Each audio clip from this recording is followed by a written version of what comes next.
Okay, the bell's not working, so we'll start class up. Brian, can you lead us in a prayer? Father in heaven, we're so thankful for the opportunity and blessing you give us of being here this evening, of being able to open and partake to your word. We pray that you be with each one of us, that we open our hearts to your word. We would look for application from John's revelation, or Jesus' revelation through John to us. We pray that you be with Jady as he leads us in our thoughts. Help us always try to be acceptable and we're pleasing to you. And in Jesus' name we pray. Amen. Okay. Ephesus had the wrong emphasis. Smyrna was about to be burned. Pergamum needed to purge their Balaam. Thyatira tolerated a tyrant. Sardis' reputation was tarnished. Philadelphia, they were pillars definitely. Laodicea, it's the lukewarm city. It's the 7 churches of Asia. Okay. How do we describe the seals? What's our summary word for the 7 seals? God's plan. God's plans? Good. God's purposes for Judgment and redemption. judgment and redemption. Very good. What's our one word for the 7 trumpets or the 7 horns? Warning. Absolutely. This is a spiritual wake-up call. Very good. Wake-up call to repent. And then we come between the blowing of the 7th horn, which really is going to unpack that into the 7 bowls of wrath. But before we get to that, we have the center section of the book, 12 through 14. And how do we describe the center section of the book in one word? War. Very good, very good. So chapters 12 through 14, the great sign, or the 7 characters, different ways of looking at that, but war is our word there. Okay, so to review here, who is the dragon? Satan. Very good. Excellent, very good. Okay. Who is the sea beast? Rome. I heard Rome. For clarification's sake, it may be better to say the Roman Empire, but you got the idea. The Roman Empire. And then, what does the land beast represent? This is what we just covered on Sunday. False religion. False religion. That's exactly right. False religion. Specifically, in this manifestation, this context, we got emperor worship. That's the problem. But pagan worship and false religion is maybe a general way to think about that. Okay, so let's jump back in where we were on Sunday. Can someone please read nice and loud Revelation 13, 11 through 18.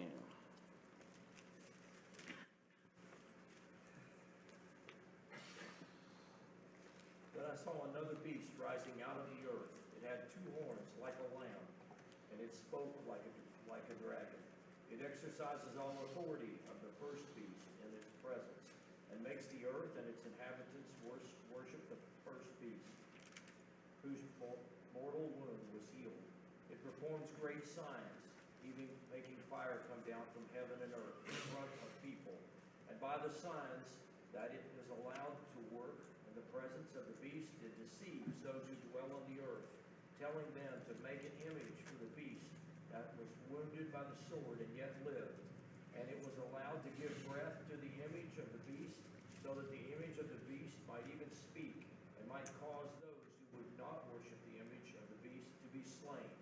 Also it causes all, both small and great, both rich and poor, both free and slave, to be marked on the right hand and forehead, so that no one can buy or sell unless he has the mark, that is, the name of the beast, or the number of its name. This calls for wisdom. Let the one who has understanding calculate the number of the beast, for it is the number of a man, and his number is 666. Okay, now I do have slides if we get on to chapter 14, but my guess is actually that this is the paragraph that we'll be covering through all the class tonight. But we'll see how far we can get. Okay, who's the new character introduced? I mean, if you were here Sunday, we introduced him, but as you're reading the book of Revelation, who's the new character in these verses? The false prophet. He's not called the false prophet yet, although that's what the book of Revelation is going to eventually start calling him. So far, he's just called the land beast, the beast rising up out of the earth. Okay, so the land beast there. The land beast will later be called the false prophet, which is what Ryan was thinking later on in the book. So don't get confused. Basically, it's just going to be the beast and the false prophet to differentiate those. And how's the land beast false prophet described? Deceiver, very good. Even earlier, verse 11. Okay, and that's just crucial for us here, right? It looks like a lamb, but it's actually the voice of the dragon. And what have we been saying on Sunday? What does that kind of teach us about false religion? Wolf in sheep's clothing. It looks good. It looks authentic. What's that? Looks righteous. It looks authentic, looks good, appealing even, but when they start to speak, what's their message? And then it's not the voice of Jesus, it's the voice of the dragon, which is Satan. So this just becomes a timeless principle for us as well.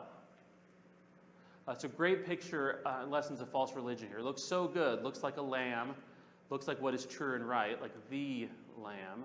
But when you listen to what it's saying, it's really just the dragon speaking. And so that's why it's so important to listen to false prophets. Matthew 7:15, beware of false prophets who come to you in sheep's clothing. That fits, right?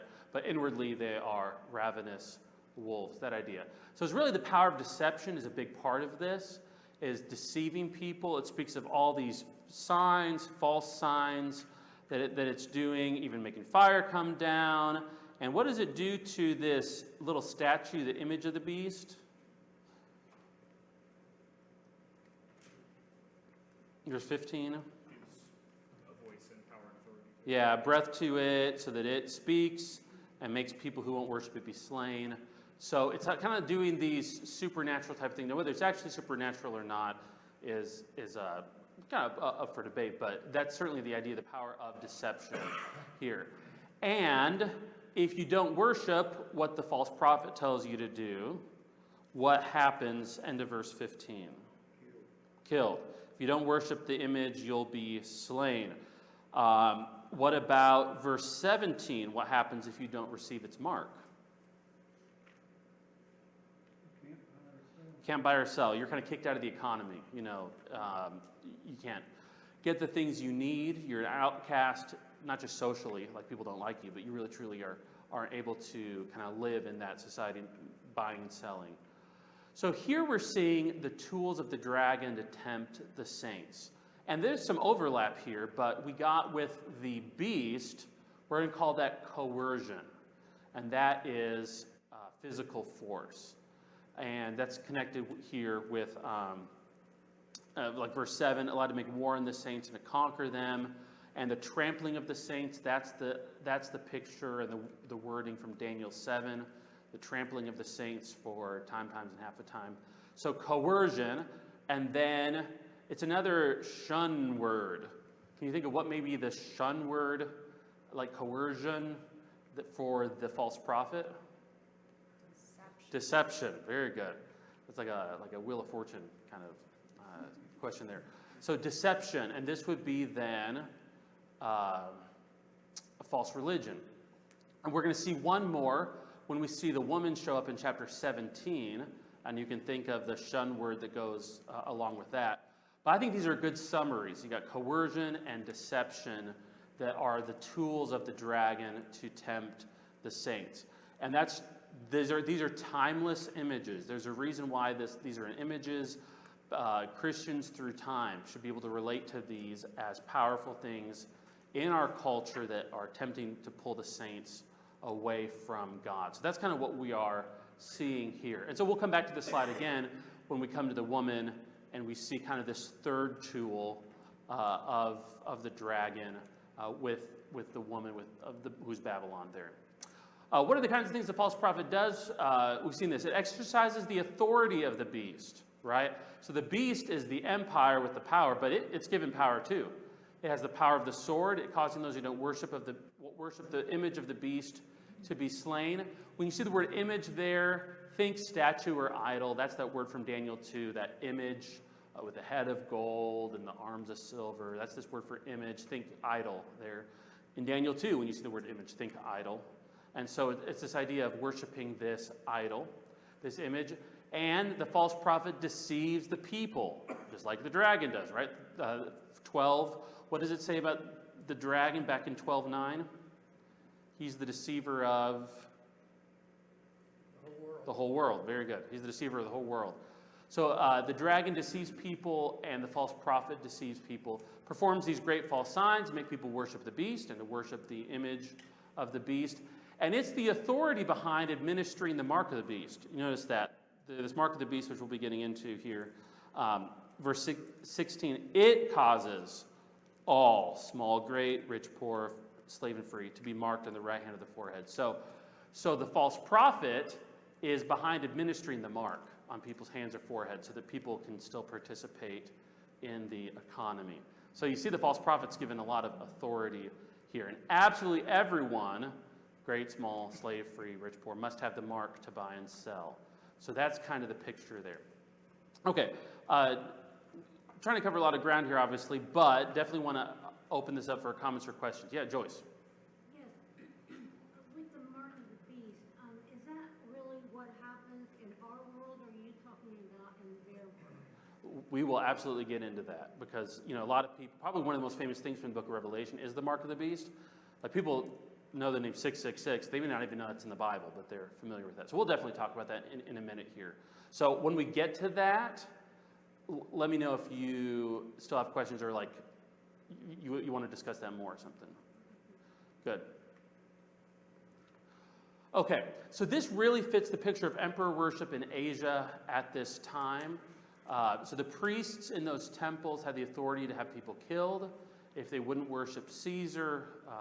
They had the power of the sword in those regions. And so this idea of the false prophet who's able to kill or to kick you out of the economy, do both of those things, that just fits with what those guys had the authority to do. And they had all kinds of things, all kind of pyrotechnics that they would do. They could make the mouths of statues move back then. They would drill holes in a statue and put a tube through there so a priest could scoop through the tube and then sound like it's coming out of the mouth of the image. Well, that fits this picture here of if you don't worship the image, then that the image of the beast speaks and causes those not to worship. Some people think that that's literally that what they were doing was doing things like that to make the images move or sound like they were talking, and that statue might say, kill them, kind of thing. They can make thunder and lightning, all kinds of false signs. So that fits their picture there. And they would give yearly certificates so that people could show that they had done their duty. It was like this yearly thing you're supposed to offer your incense, say Caesar is Lord, and then you get your certificate. We'll look at that in a second here. They could drag Christians into the temples before these idols and kill them if they wouldn't pinch that incense to Caesar. So here's an example. Archaeologists found certificates that show the person who's done their civic duty to pagan worship. Heather was kind of asking about this on Sunday, but do you see how there's society and civil peace and, hey, we're on Rome's side and we're going to make Rome happy? That then becomes hand in hand with the religion of that day. We're going to make Rome happy, and, kind of these long-seated beliefs in their society and all of that. And so you just do your civic duty. We offer this to Rome. And why are you Christians being so belligerent? It's not a big deal. Just do this. So here's a certificate that they found. This is the guy asking for a certificate. His name is Inares Achius. To those who've been appointed to preside over the sacrifices, from me, Inares Achius, from the village of Theoxenus, together with his children, Aes and Hera, who reside in the village of Theodophia. We have always sacrificed to the gods, and now in your presence, according to the regulations, we have sacrificed to the gods, offered libations, and tasted the sacred things. We ask you to give us a certification that we have done so. May you fare well. And then you have the response. We, the representatives of the emperor, Cyrenius and Hermas, have seen you sacrificing. So you see that? It's like they do their thing, witness it, and now you have your certification that you've done your job and you're going to stay out of trouble that way. You see the kind of pressure that would then put on the Christians to submit to that kind of thing. This is from a commentary on Revelation. Such an act was probably considered more as an expression of political loyalty than religious worship, and all a citizen had to do was burn a pinch of incense and say, Caesar is Lord. Yet most Christians refused to do this. So you see, it was just considered this idea of political, whose side are you on? Look, it's not a big deal. You don't even have to believe this. Just kind of do it. And yet the Christians there refused to do those things. Okay, ask this question. Why is the sea beast from the sea and the land beast from the land? Does that seem to be purposeful or be teaching something or connect to anything? Yeah, Ryan. Is it maybe a picture of just total control over our world? Sea and land? Yeah. Very good. So that could fit. That doesn't show up on the slide, but do you remember when the mighty angel from chapter 11, where is he standing? On the sea and the land. That was before the sea beast or the land beast showed up, and we said, kind of remember that. So maybe that's the idea, sea and land. Okay, other thoughts? Yeah, Heather. Okay, so this is just a guess, but you were talking about how Rome talked about the Mediterranean as our sea, that that was where their kind of political might lay and their military strength. Yes. So it makes sense they would come from the sea. Yes. And then if the temple worship was where the false prophet is, that would have been on land, not on the Yes. sea. Yeah, good. I think that's kind of basically it, because I think the local religion, the local guys are the ones really making the emperor worship happen and enforcing that. One more connection, though, and that is back to Daniel 7. In Daniel 7, where do all the beasts come from? The sea as well. So that really connects back to Daniel 7 as well. So the sea beast, in Daniel, all the beasts come out of the sea, which represents chaos, the world, the abyss, darkness, all those kind of things. And then in Revelation, it fits well with the picture of the Roman Empire, who controlled the sea. They came from the west, across the sea, that kind of idea. The land beast probably reflects that the local culture and the local people were so much behind the emperor worship. They asked Rome permission to build the temples. They were really excited about all that. They were the priests. Remember we talked about in the 7 churches of Asia, Sardis. I'm going to mess this up. No, Sardis was wanting to build an emperor temple, but they lost to Smyrna. Rome was like, no, we'll let Smyrna do it, not you. So, but they're the ones asking permission, kind of competing for that kind of thing.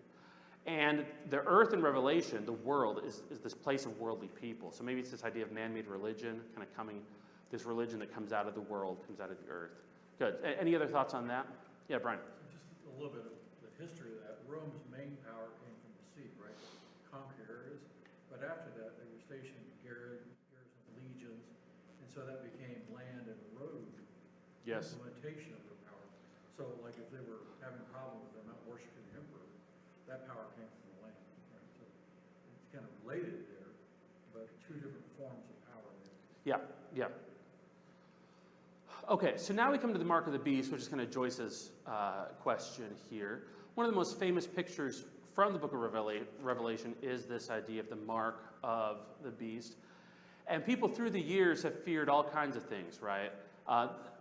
If after a baseball game or in the subway, you've been handed a little pamphlet, it probably says something about a computer chip that is the mark of the beast. You want to avoid that kind of thing. That's kind of what has been a popular idea.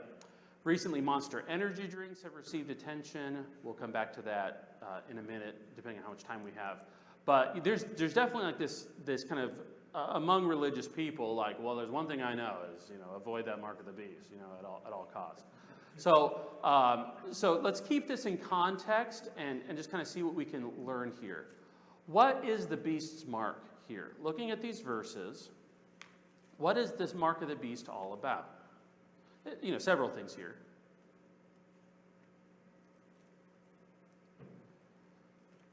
Says it's his It's his name, so it's very much connected with the name. And the name of who? Of the beast, yep. It's the mark of the beast, the name of the beast. Okay, good. What else are we told about it here? It's the number of a man. It's the number of a man. Very good. We know the 666 part, but that's not 6 and then another digit 6 and then another digit 6. It's 666. Your translation may even spell that out, like 660-SIX. So that probably helps us too. It's not just number 6, number 6, number 6. It's 666. Okay, what else? Who gives it? Who gives the mark of the beast? The land beast, also known as the false prophet. And what does it allow you to do? Verse 17.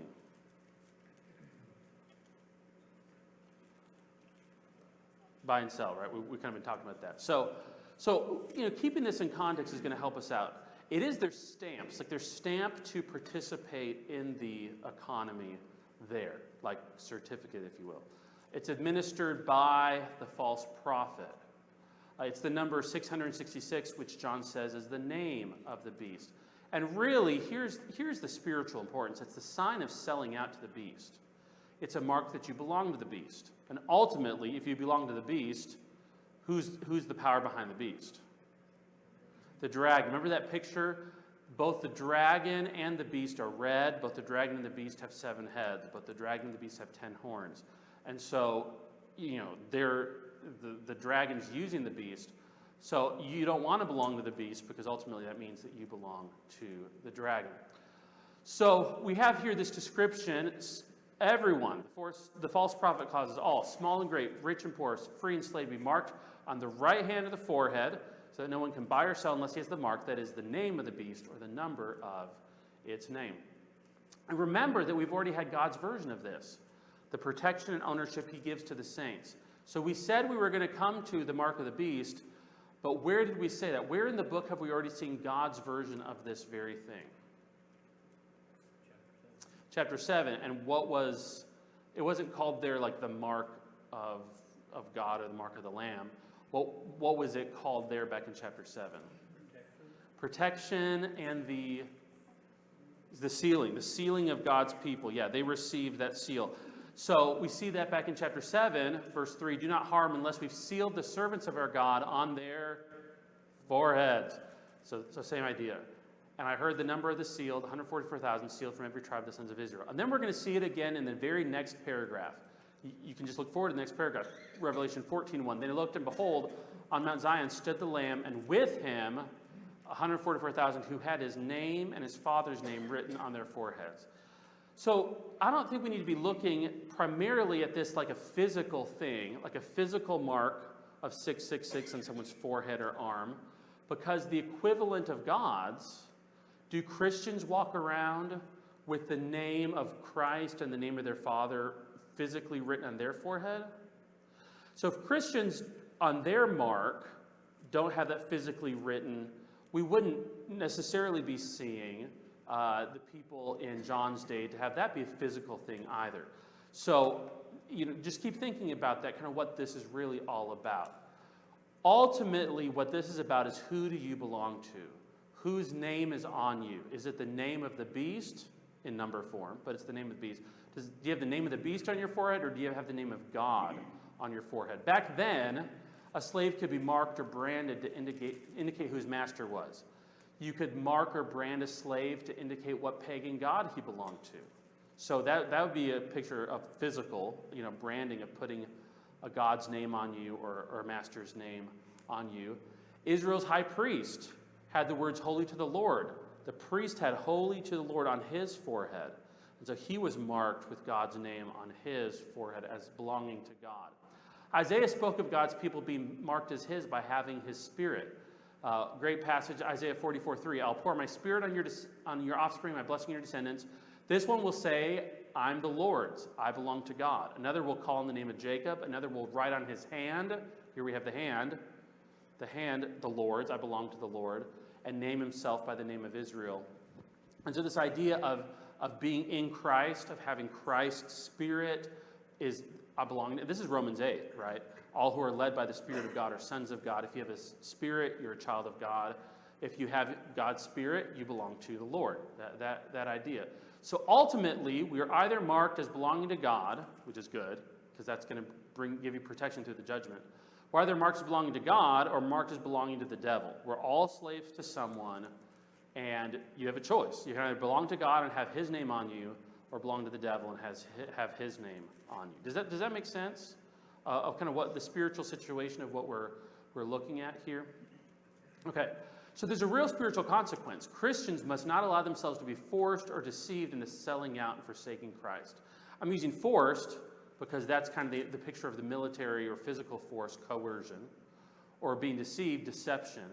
But these tools, we must not sell out, forsake Christ, and leave him so that we can belong to the world, which ultimately means we're belonging to the devil. Look at this. This is like 2 paragraphs down, Revelation 14, verse 9. If anyone worships the beast and its image, receives the mark on his forehead or on his hand, he also will drink the wine of God's wrath, poured full strength into the cup of his anger. He'll be tormented with fire and sulfur in the presence of the holy angels, in the presence of the Lamb. And the smoke of their torment goes up forever and ever. They have no rest, day or night, these worshipers of the beast and its image, and whoever receives the mark of its name. There again, its name, but it's the number of his name is the idea. Would you say that there's some pretty severe consequences for these things? Yeah, absolutely. So we don't want to sell out. That may buy us some nice things in this world, but certainly in the day of judgment, we'll face the wrath of God, face the anger and the wrath of the Christ. So that's the picture of what we're seeing here. Now, remember how the beast was a counterfeit Christ? The beast with many heads had crowns like Christ, had power over nations. But really, the beast is just a tool of the dragon. Remember when we compared the beast to Christ? Now let's do the same thing with the false prophet. How is the false prophet a counterfeit Christ? Or a parody of Christ? It's a lamb, right? And so it looks like a lamb, except it sounds like a dragon. And what's the other thing we've been hitting on here? What's the other thing that the false prophet does that Christ also does? Signs. Yes, I should have put that on the list because that should go on there. So we'll slide that one in between there. Good. And he administers a mark, right? And so it marks people like Christ does, except the false prophet's mark only leads to destruction. And really the signs in there would be a good one too, as well.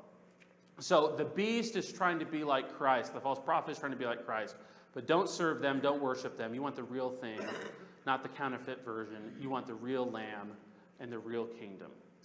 Okay, so Christians throughout all time, the book of Revelation has been read now for 2,000 years. Christians throughout time need to be careful of the ways that Satan tries to get us to sell out. Pledge our allegiance to something against God, whatever it is. Something contrary to God, to pledge our allegiance to that instead of God. In our own little way here to get our yearly certificate that says we've offered our incense to the emperor. So we just need to think about that. Christians through time, whatever that is. In the first century, it was a pinch of incense to the emperor and saying that Caesar is Lord. 500 years ago, it might have been bowing to the Pope, or you'll get killed. That kind of thing happened. In the time of the American Revolution, Americans did not like people who didn't join in the revolution with them. So it might have been them telling you need to denounce the British, or else you get in big trouble as a loyalist. Societal pressure to do something that Christians shouldn't do. Today, our mind, maybe if you're like me, your mind goes to this. Today, offering support to LGBT causes in the workplace would be your little way of getting your certificate. But that's a selling out, and we just need to be very careful to not sell out in any of those situations. I'm going to lose my job. Well, yeah, that's the picture here. They weren't willing to do it. They didn't get the mark, and they were excluded from the economy. And so that's like losing your job, but worse. So we just need to be mindful of that. What are the ways that the world is pushing us, pressuring us, coercing us, deceiving us to try to kind of sell out to Satan and lose our ownership to God? Yeah. Maybe you'll get to it, but I am also kind of wondering, is the significance of the number specifically being 666 more being like, obviously we've seen throughout the Bible, God's number is generally 7 or more complete. That this is like a falling short of that? I think so. Yeah, we'll get to that, but yes, I think that's right. Kind of falling short of perfection. Yeah, Brian. One simple way to look at it, being been dealing with a 3.5-year-old here last few weeks, is don't hide it under a bushel. Our mark needs to show, and sometimes it's costly, right? And I remember this back. This is, so goes California, so goes the country kind of statement. But in 1990, I'm working at Apple, and we had area administrator, sort of a secretarial position, right? And this guy that was in that position was openly gay. I mean, as bad as you can imagine today. Pictures of the boyfriend and all that stuff. You couldn't say anything against that, or you'd lose your job. So the conversations can still be had, just not in the workplace. So we go to lunch with people from work. So there's always ways to let your light shine. Well, maybe not always. I shouldn't say that, right? There may be harsh choices. But the point is, our mark needs to show, and we need to be very conscious of that. Yeah, absolutely. Yeah, and I mean, it just may well be where Christians really have a hard time finding jobs or keeping jobs coming up. They're going to say you can't say that. That's going to trigger people. They're going to start blaming Christians for suicides among trans youth.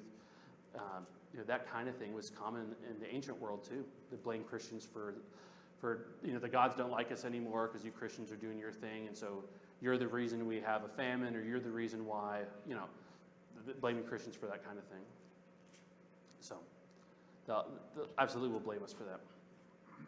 So here's what we need to keep in mind about the mark of the beast with it. The Christians that John's writing to knew exactly what he was talking about, this pressure to worship the emperors, to worship the Roman Empire. Certainly the mark of the beast is a sign that you belong to Satan and not to God. But having said that, let's keep this in context. It's not the mark of Satan, right?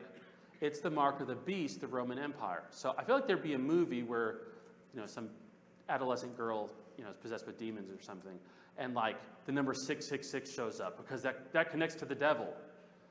Does it say here that the mark 666 is the name of the devil? It's the name of the beast, which is the Roman Empire. So I think that helps us to see kind of what's going on here with that. In other words, 666 is not the sign of the devil, it's a sign of the Roman Empire. That, if we keep it in context, I think that just makes things a little clearer, along these lines. You receive the mark of the beast by doing something sinful, idolatry, not by something morally neutral, like getting a computer chip. So someone ties you down in the subway and it sticks a needle in your forehead and gives you a computer chip. You didn't get the mark of the beast. You didn't commit idolatry. You're not branded by the devil as belonging to him. They just put a computer chip in your forehead, right? This is because you're doing something sinful and therefore not siding with the Lord, but siding with the devil. So that's the idea here. Remember, the mark is administered by the false prophet who deceives people into worshiping the beast and worshiping the image of the beast. In other words, you don't accidentally get the mark of the beast, right? It's just like you don't accidentally worship Satan or something. You're choosing to do that.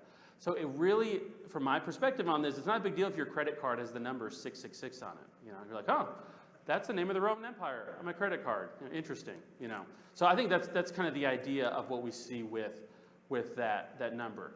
We're told, what are we told is the content of the mark? It says it several times here. It's the name of the beast, the number of the name of the beast. The mark, which is the name of the beast, or the number of its name, and the number of the beast, there it says it again. It's the number of a man, and it can be calculated, 666. It's the number of a man. That's the word for human, not male. That's the word for human. Number of a human, and his number of this man is 666. Okay. So in the ancient world, and this is where we're going to break and just talk about some ancient stuff here for a second. In the ancient world, most languages use letters for their alphabet for numbers as well. You go, oh yeah, like Roman numerals. Well, except it's actually more common. So this is the basic layout for Hebrew and for Greek in their numbered letter system. You just go through, basically, go through in order, 1 through 10, and then it's 10, 20, 30, 40, 50, and you get to 100, and it's 200, 3, 4, 4. And that's just how the Greek number system worked, how Hebrew worked. So it'd be the letters of the Hebrew alphabet going through. So that's the idea. So if you calculate it this way, my name is 715. Oh, that's pretty cool. I don't think I'll put on my license plate anytime soon. But that's the idea. So it's called a couple different things. Isopsephy is a fancy word for this, or gematria. I just have not, I've seen that word for years, but I just have never had to pronounce it, say it out loud before. So gematria and isopsephy. And what that is taking the number values of letters and words. So it was all over the ancient world because these languages, Hebrew, Greek, Latin, others, they didn't use Arabic numerals like we do. They used letters of their own alphabet to indicate these numbers. And when your number system uses letters, it's only natural to calculate numbers from words. So I think, when first graders in Greece were learning how to spell words, they're, oh, that's the number for 20, and that's the number for 50, and that's the number for 90.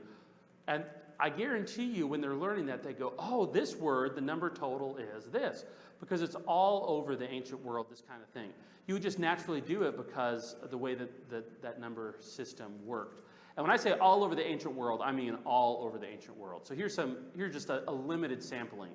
Back in like the days of the Assyrian Empire, like Jonah and Hezekiah, legend has it that Sargon II built a wall 16,283 cubits long to match the numeric value of his name. He knew that his name was 16,283, and so to mark that, he wanted to build a wall. And that's legend, but the idea is still that even in that language, names had a numeric value to it.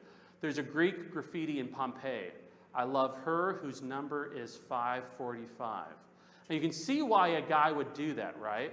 Because you don't just want to write, I like Susie, because then everyone's like, oh, we know who you're talking about. But what do we do in our language to make that little romantic thing a little more coded?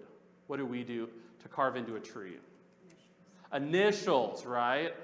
So JC plus JM in a heart, that's me and Julianne, before she married me, right? Just like JC plus JM carved in a tree is fun because it's telling but also ambiguous. You write that in a tree and like, who is that, Well, you know who it is. Saying your crush's number is fun because there would have been a few names that have that number, right? So you can write on a wall, I love her who's 545, but that could be Susie and Bonnie, you know what I mean? With different names could add up to 545.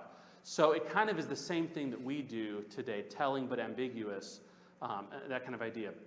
In the New Testament, this maybe shows up. In Matthew 14, David's number value is 14. And that was a big deal to Jews. And the number 14 shows up a lot there. This is just one example of many, many. So it's just all over the world, and it's naturally a part of their world because of the way that their numbers worked. So now when you come back to this, the mark, that is the name of the beast, the number of its name, it's the number of a man, and his number is 666. You see that? They were very used to thinking of words and names as having numeric value. It's all over the ancient world. And so that's just probably almost certainly where their mind goes when they read this. So here's the question. 5? Are you 5 minutes? You're not saying that there's a word whose number value adds up to 5. Like ABBA? Like the Swedish pop band? Anyways, okay. Okay, so Ryan went here already. What might be the spiritual value of saying that the name of this beast, the name of this guy, is 666? And Ryan said, well, that's kind of appropriate because instead of it adding up to 777, it adds up to 666, which just shows that he's falling short of perfection. So it says it's a number of a man. In Revelation, everything's been sevens. And all the way back to Genesis 1, the number of 7 is the number for God's completeness. So if this number of a man is 666, 3 times it falls short of 777. So I think that's part of it. I think that's a big chunk of this is when you see that this guy's name is 666, what's the spiritual message of that? The spiritual message is he's a failure, right? He does not add up to the 777 of God. Okay, so I'm going to take it a little bit further than that, but any questions on that? So, yeah, Roger. Man was made on day number 6, so here's this beast or false prophet who's claiming to be God. He's not God, he's just a mere human. That's right, he's just a man, yep. Where it's the number of a human, and so it's just a guy. And so I think that is a big part of it here. This is Roger's point. Plus, it emphasizes this big, terrible beast is just a guy. He's just a human. These are great verses to go with this idea. Psalm 56:11, "In God do I trust, I shall not be afraid. What can a man do to me?" This big beast is just a guy, right? He's just a man. What can man do to me? Isaiah 2:22, "Stop regarding man in whose nostrils is his breath. For of what account is he?" You know, he can die easily, so don't worry about him. And so I think that's part of it too. He's just a man, and he falls short of perfection there. Yeah, Joyce. Okay, if he's a man, and the 666 number has nothing to do with the devil. With the what? 666 has nothing to do with the devil, like you said, and the 666 number is the Roman Empire. Boy, am I confused. No, you got it. You're saying, yeah, you're good. Right. Then where in the world does getting the number put in a chip on your hand have to do with all that? So I'm sorry to say, but people just take stuff and run with it. Okay. And part of this is if you think that Revelation is about the future, and so all these things, oh, that's locust, that must be something future like a helicopter. Oh, that's a sign that identifies you. That sounds like a computer chip. It's kind of a different way of looking at the book, which leads you down that path. Whereas I think if you're keeping more in context, it helps us kind of from going in that direction. Oh, Does that make sense? yes. Yeah, because I think you got it. It's about the Roman Empire there. Yeah, Brian. I'd say a lot of that too is in modern day mysticism. People like to feel these mysteries and these Yep. things, and people like to say they know what these things are. Yep. To take positions of power based on false knowledge. Yep, very good, very good, yes. Okay, does 666 point to someone's name in particular? I will say this, Caesar Nero, you add up the letters of that in Greek, that does total to 666. And what's maybe even more telling is there's another way to spell Nero, and that adds up to 616, and there's some early manuscripts of Revelation that have 616 instead of 666. And so I suspect that this is to be about Nero. I think that just makes sense. Caesar Nero was the man behind the Roman Empire in his day when he was ruling. The Roman Empire, which was the beast. And he was the first emperor to persecute Christians. And so 666 then becomes a reference to Nero, Caesar of the Roman Empire, who was the first cruel, terrible king to persecute Christians. Now, the point is not to say that the current writing, that when John is writing this, that Nero is the current emperor. Almost nobody would say that. The point is not so much that the current emperor is Nero when John is writing this. It's that Nero becomes the model of Caesars who would persecute Christians. So it's like subsequent Caesars are acting just like Nero, the first guy. Kind of like John the Baptist came in the spirit and power of Elijah, subsequent Caesars that persecute Christians are like coming in the spirit and power of Nero, that kind of idea. And then you add to that, there were legends that Nero was coming back. He kind of ran away and committed suicide, so people were like, is he really dead? You know, it's like the, who's the celebrity? Tupac. He's the Tupac of the first century. Yeah, he's coming back, you know. Elvis, you know, that kind of thing, right? So any Caesar who would persecute Christians would be acting like his predecessor, Nero. That's the idea. Okay, here's to summarize all this. The ancients were used to the idea of calculating the number of people's names. That was very normal to them. The name of the beast, Roman Empire, is the name and number of a man, 666. Nero, the first Christian emperor to persecute Christians, had the name that added up to 666. And in every age, saints must not sell out to the devil by getting stamped with the beast's name, whatever that is. We want God's name stamped in us. We belong to God. We must not sell out, and we need to stay faithful. So that's the basics of it. So I guess we're wrapping up there. Thank you all so much for your participation and attention tonight.